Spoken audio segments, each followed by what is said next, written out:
இருள் என்னை சூழ்ந்திட்ட நேரத்திலே வழி ஒன்றும் தெரியாமல் தவிக்கையிலே, இருள் என்னை சூழ்ந்திட்ட நேரத்திலே வழி ஒன்றும் தெரியாமல் தவிக்கையிலே, மறந்தேனோ என்று நான் அழுதேன் ஐயா, மறந்தீரோ என்று நான் அழுதேன் ஐயா, மறப்பேனோ என்று சொல்லி அழைத்தீரையா, மறப்பேனோ என்று சொல்லி அழைத்தீரையா, மறப்பேனோ உமது அன்பை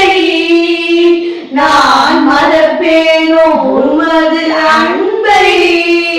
மண்பீழுவேன் உம் பாதத்திலே, மண்பீழுவேன் உம் பாதத்திலே, எபினேசரே ஆராதனை என் துணையாளரே,